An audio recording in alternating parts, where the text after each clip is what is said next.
నమస్కారం, welcome to C news. నా పేరు మాధురి. న్యూస్ లో ముందుగా హెడ్లైన్స్. లక్ష్మీ నరసింహస్వామి సన్నిధిలో పవన్ కళ్యాణ్ 30 ఎకరాల భూమి ఆలయానికి అప్పగింత.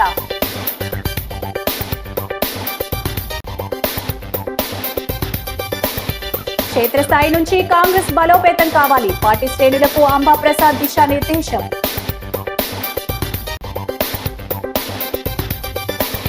పండగ వాతావరణంలో ధాన్యం కొనుగోలు. మంత్రులు నాదెండ్ల మనోహర్, కందుల దుర్గేష్.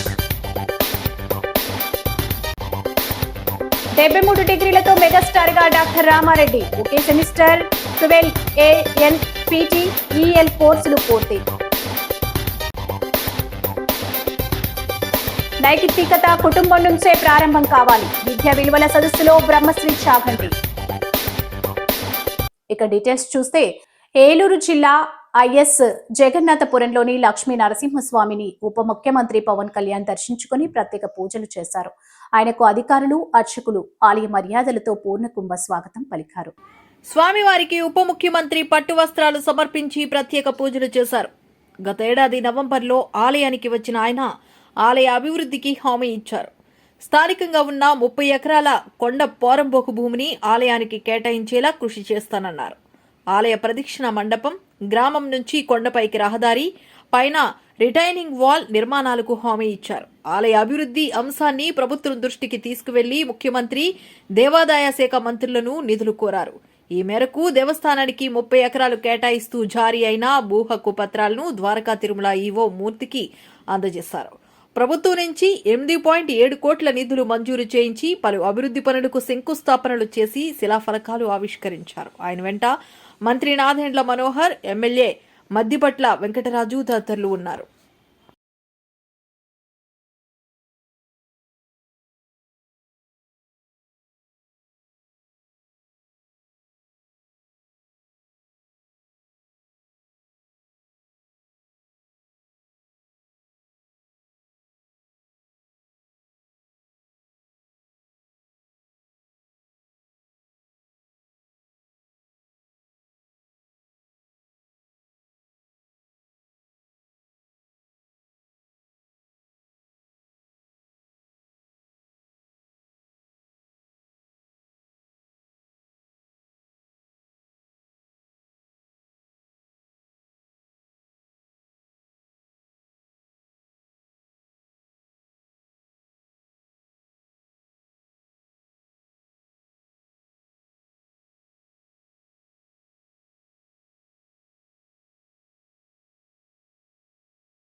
దేశంలో ప్రజాస్వామ్య స్ఫూర్తిని కాపాడుతూ అన్ని వర్గాల ప్రజలకు మేలు చేసేది ఒక్క కాంగ్రెస్ పార్టీ మాత్రమేనని, ఆంధ్రప్రదేశ్లో పార్టీని క్షేత్రస్థాయి నుంచి బలోపేతం చేయడంపై ఏఐసిసి దృష్టి సారించిందని పరిశీలకురాలు అంబా ప్రసాద్ వెల్లడించారు.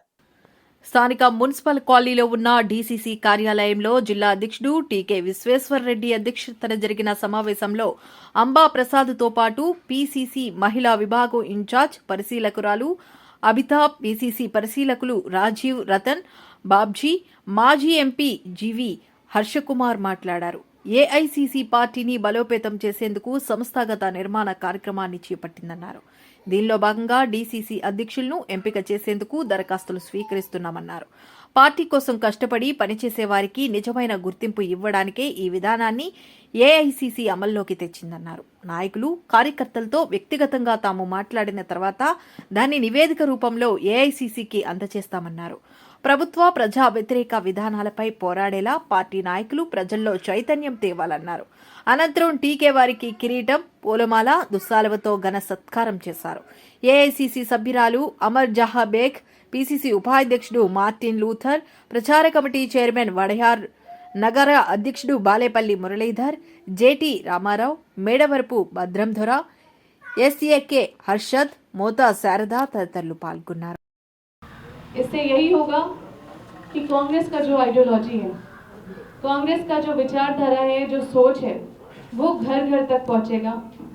चाहे वो नेशनल, इंटरनेशनल, चाहे वो स्टेट लेवल, चाहे वो डिस्ट्रिक्ट लेवल, कोई भी इश्यूज है वो क्या हो रहा है, क्योंकि लोगों को अब पता नहीं चलता है. लोग सभी चीज़ों के साथ जुड़ नहीं पाते हैं, सभी चीज़ उनको जानकारी नहीं हो पाता है। तो हमारी पार्टी हर तरह से लोगों के साथ एक अवेयरनेस क्रिएट करने के लिए, वो संगठन को मजबूत करने के लिए एक ऐसा स्ट्रक्चर, ऑर्गेनाइजेशनल स्ट्रक्चर बना रही है जिससे हम लोग 1-to-1 लोगों के साथ कनेक्ट कर सकें। और मुझे बहुत खुशी हुआ कि मुझे आंध्र प्रदेश आने का सौभाग्य मिला। यहाँ पे हम लोग बहुत ही रिच डिस्ट्रिक्ट में आए हैं। సో ఏదైనా మనం గ్రాస్ రూట్ లెవెల్ నుంచి ఆంధ్రప్రదేశ్లో ఏంటి అంటే చాలా కఠిన స్థితి, కాంగ్రెస్ స్థితి చాలా ఏమంటారు కింది స్థాయిలో ఉంది. సో మళ్ళీ దాన్ని మనము ముందుకి తీసుకెళ్ళాలని, అది తీసుకెళ్లాలంటే గ్రాస్ రూట్ లెవెల్ నుంచి మనకి లీడర్స్ కావాలని ఏఐసిసి వారు మనకి సంఘటన సృజనని ఆమోదించబడింది. దాని ద్వారా మేమందరం ఇక్కడ ఉన్నాము. మనం కలిసికట్టుగా పనిచేసి ఏకగ్రీవంగా పనిచేసి పార్టీని నిలబెట్టాలని, పార్టీ ఆశయాలను నిలబెట్టాలని కోరుతూ ప్రజాస్వామ్యం పట్ల మనకి ఉన్న కర్తవ్యాన్ని మరొకసారి గుర్తు చేసుకుంటూ మళ్ళా ఒకసారి మన లీడర్షిప్ని చూయించుకుంటూ మళ్ళీ ఆంధ్రప్రదేశ్లో కాంగ్రెస్ జెండాని ఎగరవేయాలని మనందరం భావిస్తున్నాం. మన స్టేట్లో వైఎస్ షర్మిల గారు పిసిసి అధ్యక్షురాలు అయిన తర్వాత ఆవిడ జిల్లా కాంగ్రెస్ ప్రెసిడెంట్ని స్టేట్ ఆఫీస్ బ్యారర్స్ని వేయడం జరిగింది. అంటే ఆవిడ ఏమీ వేయలేదు, డైరెక్ట్గా ఆవిడ రికమెండ్ చేసి ఢిల్లీకి పంపించడం జరిగింది. ఏఐసిసి వారు కేసీ వేణుగోపాల్ గారు అందరికీ ఆర్డర్స్ ఇవ్వడం జరిగింది. కానీ కాంగ్రెస్ పార్టీ అనేది ప్రజాస్వామిక పార్టీ, అంతేగాని లోకల్ పార్టీస్ లాగా తెలుగుదేశంలో లేదా వైఎస్ఆర్ పార్టీ లాగా ఆ ప్రెసిడెంట్ ఏం చెప్తే అదే తీసేయాలంటే తీసేస్తే తీసేయాలని చెప్తారు. కానీ ఇందులో అలా ఉండదు. ప్రజాస్వామిక పార్టీలో ప్రజాస్వామికంగా ఎన్నుకున్నట్టు ఉండాలని అందు గురించి అని చెప్పి ఈ అబ్జర్వర్స్ని పంపించడం జరిగింది. సెలక్షన్స్, అసెంబ్లీ సెలక్షన్స్ అప్పుడు, పార్లమెంట్ సెలక్షన్స్ అప్పుడు ఓన్లీ పిసిసి ప్రెసిడెంటే ఆ మీటింగ్లో కూర్చుని మంచి చెట్లు మాట్లాడారు.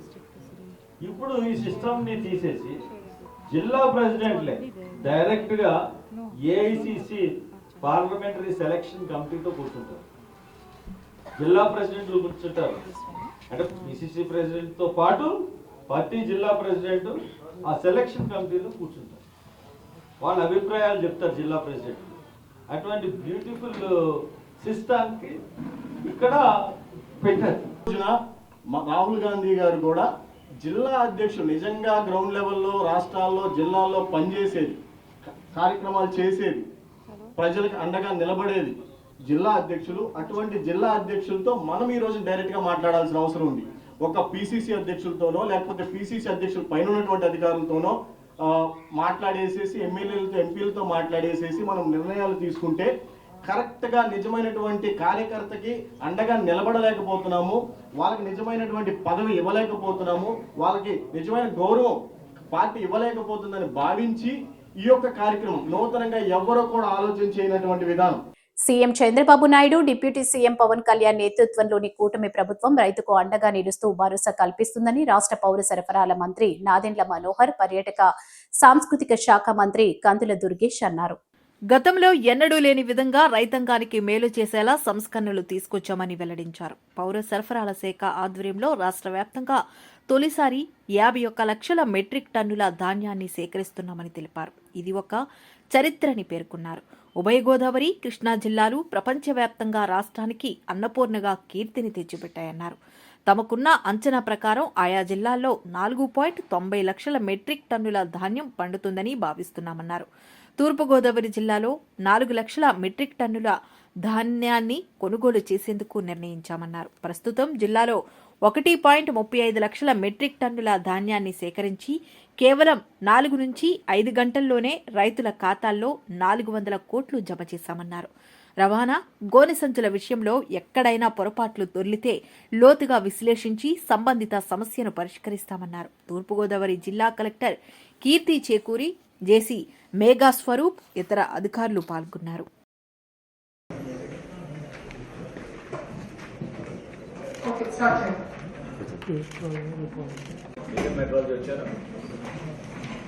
కొంచెం అలర్ట్గా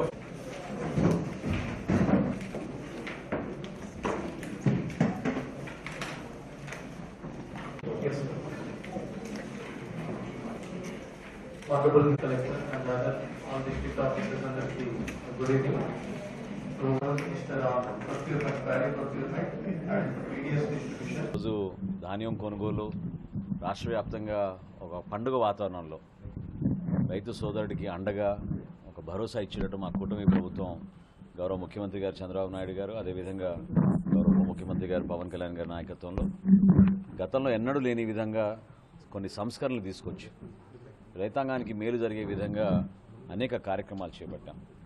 మీ అందరికీ తెలుసు, ఎక్కువగా ఉభయ గోదావరి జిల్లాలోనూ కృష్ణా జిల్లాలోనూ మన ప్రాంతాల్లో ఈ రైతులు ఎంతో కష్టపడి ఒక అద్భుతమైన కార్యక్రమం ద్వారా అన్నపూర్ణ లాంటి జిల్లాలని ప్రపంచవ్యాప్తంగా ఒక అద్భుతమైన పేరు తీసుకువచ్చారు. సో అందులో భాగంగా మాకున్న అంచనాల మేరకు సుమారు 4,90,000 ధాన్యం పండుతుందనే అంచనాలకి 4 లక్షల వరకు మేము కొనుగోలు చేయడానికి సిద్ధమయ్యాం మన తూర్పుగోదావరి జిల్లాలో. అందులో భాగంగా ఆల్రెడీ ఈ రోజుకి వచ్చిన సంఖ్య 1,35,000 మెట్రిక్ టన్నులు ధాన్యం సేకరించాం. అంటే సుమారు 400 కోట్ల రూపాయలు ఆల్రెడీ రైతుల ఖాతాలోకి జమ చేసాం. జమ చేయడమే కాదు, 4-5 గంటల్లోనే వాళ్ళ ఖాతాలోకి జమ చేస్తున్నాం. ఇది ఒక అద్భుతమైన కార్యక్రమం మేము చేపట్టాం.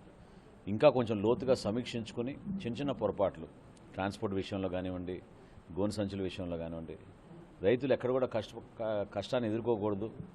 ఇన్ని రోజుల నుంచి వాళ్ళు ఏ విధంగా ఒక బిడ్డను పోషించినట్టు పంట జాగ్రత్త చూసుకున్నారో, రాబోయే రోజుల్లో కూడా ప్రభుత్వం నుంచి మేము అందించే ఈ వెసులుబాటుని వాళ్ళకు ఉపయోగపడే విధంగా ఒక కార్యక్రమం చేస్తున్నాం.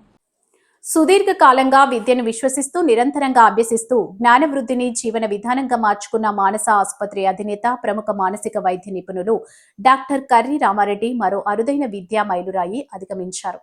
ఇప్పటికే పలు భిన్నమైన డిగ్రీలు సాధించిన ఆయన దేశంలో పేరుగాంచిన ఐఐటి సంస్థలు నిర్వహించే NPTEL కోర్సులు పూర్తి చేయడంపై దృష్టి సారించి ఒకే సెమిస్టర్లో 12 కోర్సులు పూర్తి చేసి రికార్డు సృష్టించారు.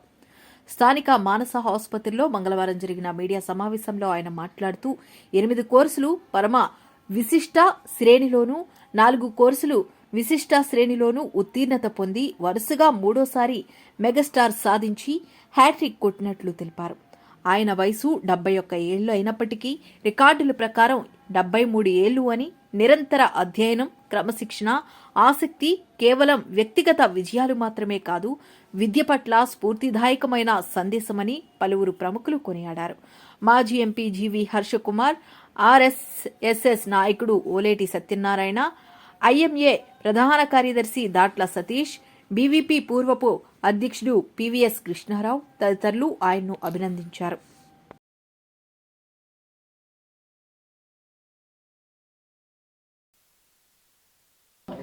నేను డాక్టర్ కర్రి రామారెడ్డి, రాజమహేంద్రవరంలో మానసిక వైద్యుడిని. ఇదివరకే నాకు doctor BC Roy national award రావడం, అలాగే వివిధ రంగాల్లో కోర్సులు చేసినందుకు గాను ప్రపంచ రికార్డులోకి ఎక్కడం కూడా జరిగింది.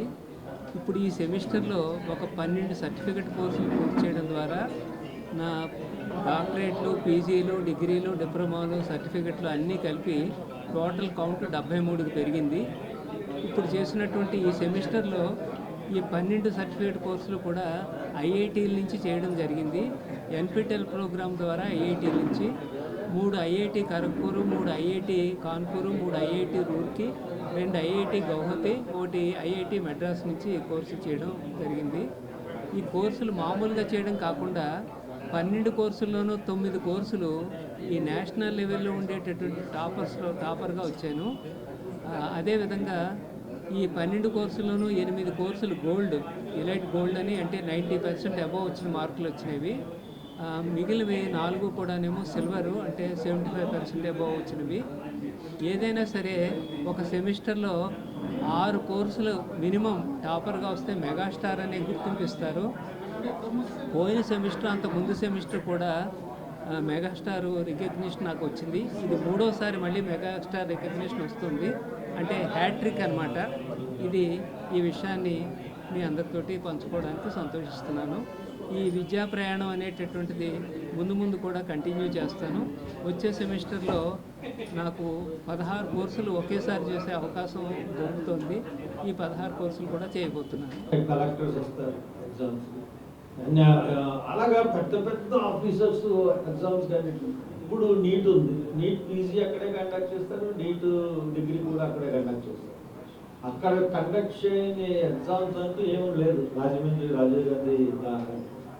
కాబట్టి అక్కడ కండక్ట్ చేసి అక్కడ రావడం అంటే ఒక్క పాయింట్లో సింగిల్ పాయింట్ కూడా చిన్న సహాయం కూడా అక్కడ లభించింది. ఎందుకంటే ఫస్ట్ చోటకి ఏమేమి ఉంటాయి, అసలు బుర్రలా తెప్పగానే పక్కోటి మన మీద కంప్లైంట్ చేస్తే మనం ఎగిరిపోతాం, అటువంటి పరిస్థితుల్లో ఉంటాయి. అక్కడ కూర్చుని ఎగ్జామ్స్ మామూలు ఎన్పిటిఆర్లో మెగాస్టార్ అవ్వడం అంటే అది ఆయన ఏదో మామూలుగా చెప్పారు, 3 మెగాస్టార్లు వచ్చి 4 మెగాస్టార్లు వచ్చి, ఇది మామూలు విషయం కాదండి. చాలా నిబద్ధత, కృషి, డెడికేషన్ ఇవన్నీ ఉన్నప్పుడే అటువంటివి వస్తాయి. విజయవాడలోని తుమ్మలపల్లి కళాక్షేత్రంలో విద్యాశాఖ ఆధ్వర్యంలో నిర్వహించిన విలువల విద్యా సదస్సులో రాష్ట్ర మానవ వనరుల శాఖ మంత్రి లోకోక్త కలిసి రాష్ట్ర ప్రభుత్వ నైతిక విలువల సలహాదారు బ్రహ్మశ్రీ చాగంటి కోటేశ్వరరావు పాల్గొన్నారు. చాగంటి కాళ్లకు లోకేష్ నమస్కారం చేసి ఆశీస్సులు తీసుకున్నారు. అనంతరం కోటేశ్వరరావు మాట్లాడారు. తల్లి కడుపున శంకరాచార్యులు గర్భాలయంగా పోల్చారు. గర్భాలయం నుంచి శిశువు బయటకు వచ్చేటప్పుడు తల్లి పురిటి నొప్పులు భరిస్తుంది. సంతానం కోసం ప్రాణాలు పణంగా పెట్టే ధైర్యం ఒక్క మాతృమూర్తికే ఉంటుంది. తల్లిదండ్రులు, గురువులను గౌరవించలేని వారికి నైతికత గురించి మాట్లాడే అర్హత ఉండదు. తోబుట్టువులు, సోదరులు అనే కుటుంబం విస్తరిస్తే సమాజం అవుతుంది అని కోటేశ్వరరావు చెప్పారు. లోకేష్ మాట్లాడుతూ ఎన్టీఆర్, చంద్రబాబు, భువనేశ్వర్ల నుంచి నైతిక విలువలు, సమాజం పట్ల బాధ్యతాయుతంగా ఉండే విధానాన్ని అలవరుచుకున్నారని తెలిపారు.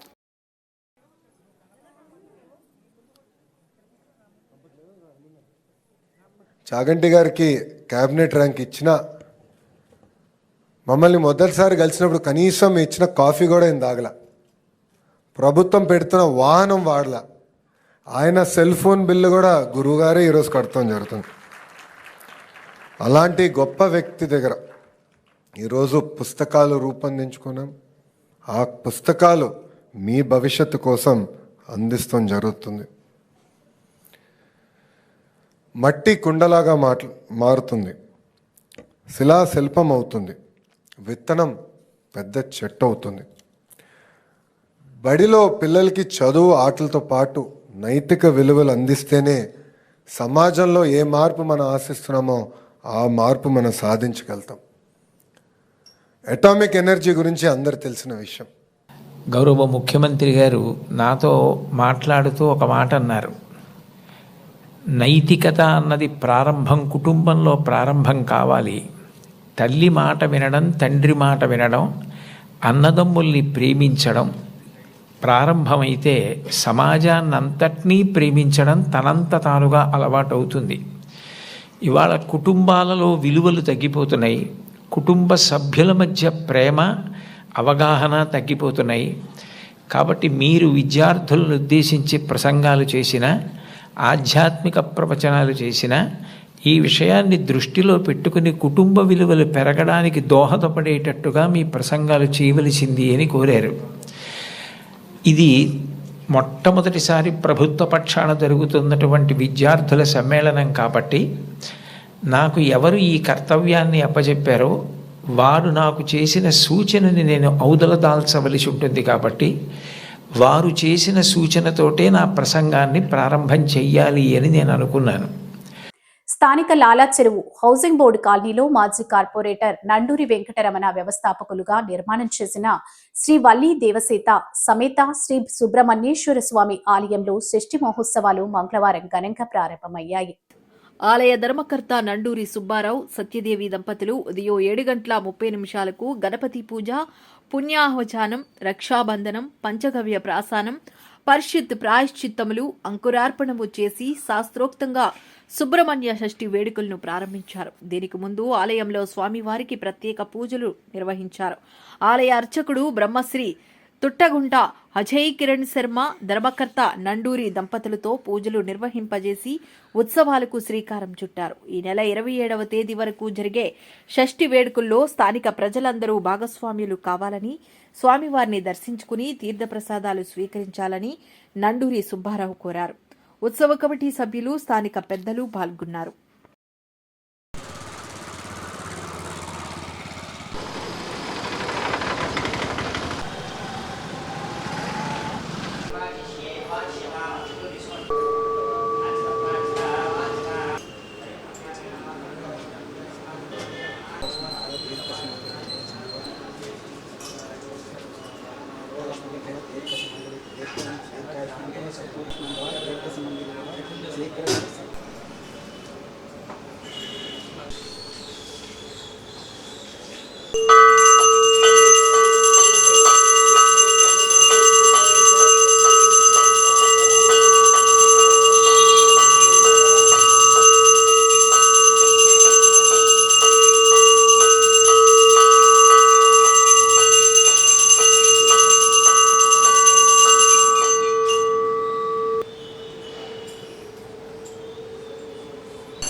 రాజమహేంద్రవరం ఎస్కేవిటి డిగ్రీ కళాశాలలో గోదావరి బాలోత్సవం 3వ పిల్లల పండుగ కార్యక్రమాన్ని ఈ నెల 29-30 తేదీల్లో ఘనంగా నిర్వహించడానికి అన్ని ఏర్పాట్లు చేసినట్లు ఆర్గనైజింగ్ సెక్రటరీ పి తులసి, అసోసియేట్ అధ్యక్షులు విఎస్ఎస్ కృష్ణకుమార్ వెల్లడించారు. ది రాజమండ్రి ప్రెస్ క్లబ్ లో మంగళవారం జరిగిన మీడియా సమావేశంలో వారు మాట్లాడుతూ 29వ తేదీ శనివారం ఉదయం 10 గంటలకు రాష్ట్ర పర్యాటక శాఖ మంత్రి కందుల దుర్గేష్ బాలోత్సవాన్ని ప్రారంభిస్తారని, ముఖ్య అతిథులుగా teachers, MLC Borra Gopimurthy, collector Keerthi Chekuri, JC Y Megha Swaroop, గౌరవ అతిథులుగా డీఈఓ కె వాసుదేవరావు, నున్నా తిరుమలరావు తదితరులు హాజరవుతారన్నారు. జిల్లా వ్యాప్తంగా 150 పాఠశాలల నుంచి 6,000 మంది ఇప్పటికే రిజిస్ట్రేషన్లు చేయించుకున్నారు. అకాడమిక్, కల్చరల్ విభాగాల్లో విద్యార్థులకు పోటీలు నిర్వహించి 30వ తేదీ మధ్యాహ్నం 3 గంటలకు జరిగే ముగింపు సభలో బహుమతులు అందజేస్తామన్నారు. తల్లిదండ్రులు, విద్యాసంస్థల యాజమాన్యాలు బాలోత్సవానికి హాజరై విజయవంతం చేయాలని కోరారు. ఈ సమావేశంలో బాలోత్సవం నిర్వాహకులు నవీనా కుమారి, ఆనంద్ తదితరులు పాల్గొన్నారు. బాలోత్సవాలను తీసుకున్న స్కూల్స్ కూడా పిల్లల్ని తీసుకుని ఉదయం 9 గంటలకి ఎట్టి పరిస్థితి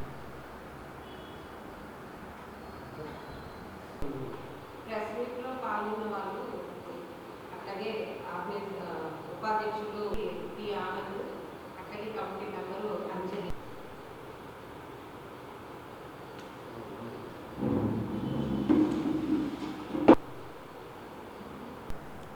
గోదావరి బాలోత్సవం 3వ పిల్లల పండుగ మొన్న అక్టోబర్ 25, 26 తేదీల్లో జరుగుతుందని చెప్పాము. అయితే అప్పుడు తుఫాను కారణంగా ఆ 2 రోజులు ప్రోగ్రామ్ని వాయిదా వేస్తున్నట్లు పత్రికాముఖంగానే తెలియచేయడం జరిగింది.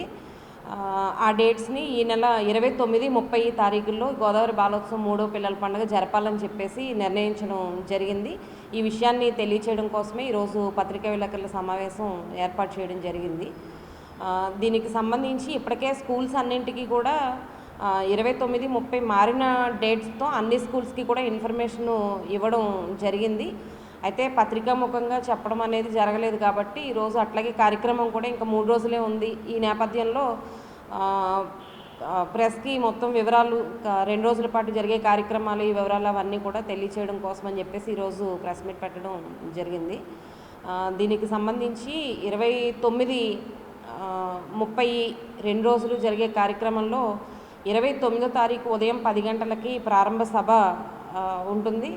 అట్లాగనే 2వ రోజు ముగింపు సభ ఉంటుంది. మధ్యాహ్నం 3 గంటల నుంచి ముగింపు సభ ఉంటుంది. ఈ ముగింపు సభ సందర్భంగా ఎవరైతే ఈ 2 రోజుల పాటు పిల్లలు మనం పెట్టిన అకాడమిక్ అట్లాగే కల్చరల్ యాక్టివిటీస్లో పిల్లలు పాల్గొంటారో వాటిలో విజేతల్ని ఎంపిక చేయడము, అట్లాగే బహుమతి ప్రదాన సభ ఇవన్నీ కూడా 2వ రోజు మధ్యాహ్నం 3 గంటల నుంచి ఉంటుంది.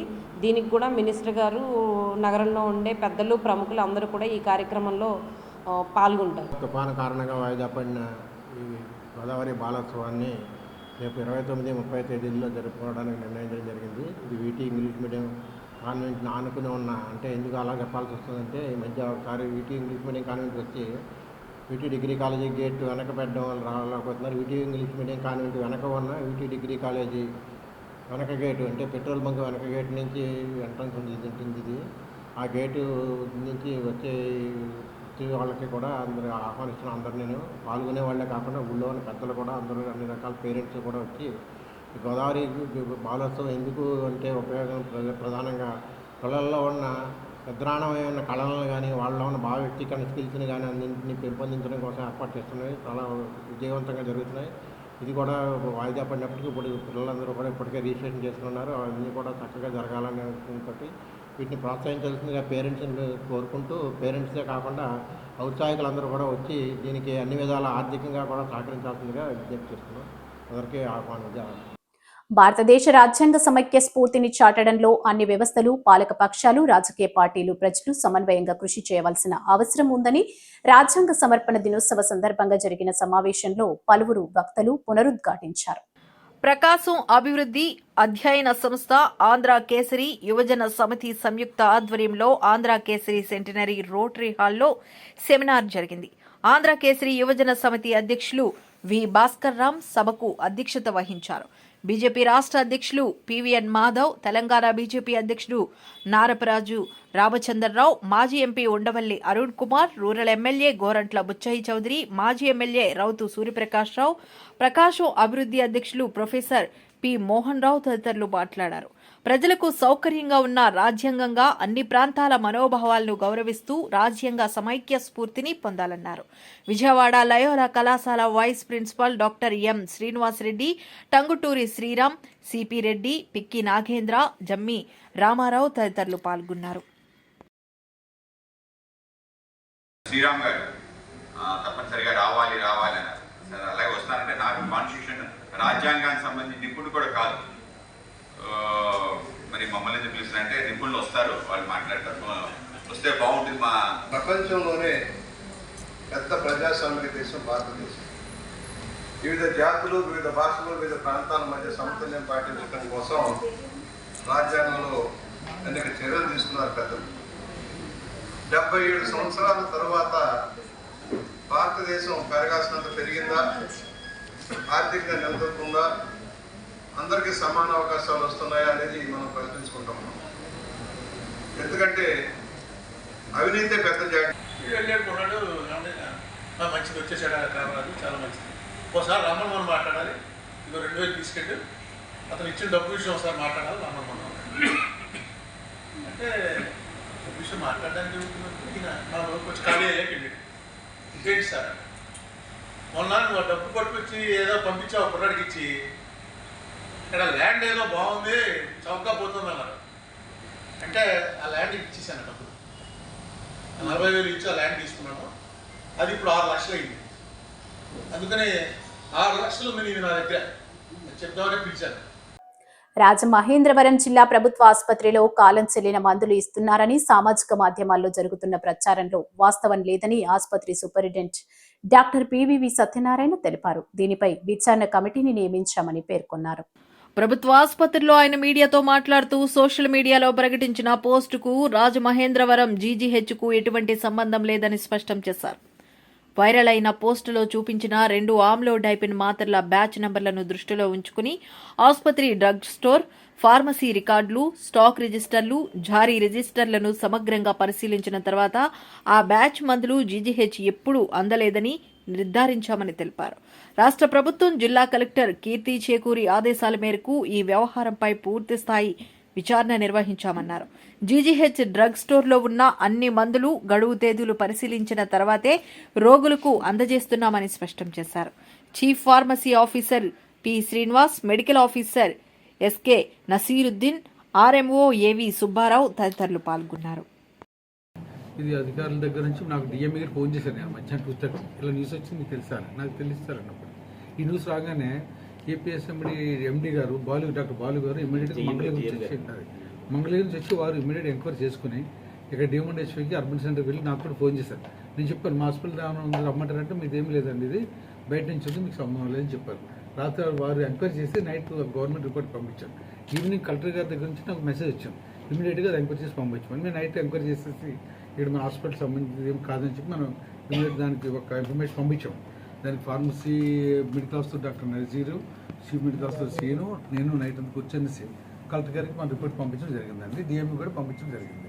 ఇది ఈ డ్రగ్ మన హాస్పిటల్ సంబంధించింది కాదని మన ఎంక్వైరీలో తేలిందండి. ఆ డ్రగ్ యాక్చువల్గా November 14 రాష్ట్ర హైకోర్టు ఆదేశాల మేరకు జిల్లా కలెక్టర్ కీర్తి చేకూరి సోమవారం రాత్రి గాయత్రి ఇసుక ర్యాంపులో అధికారులతో కలిసి ఆకస్మికంగా తనిఖీలు నిర్వహించడం జరిగింది. నిబంధనల ప్రకారం అన్ని వ్యవహారాలు జరుగుతున్నాయో లేదో పరిశీలించారు.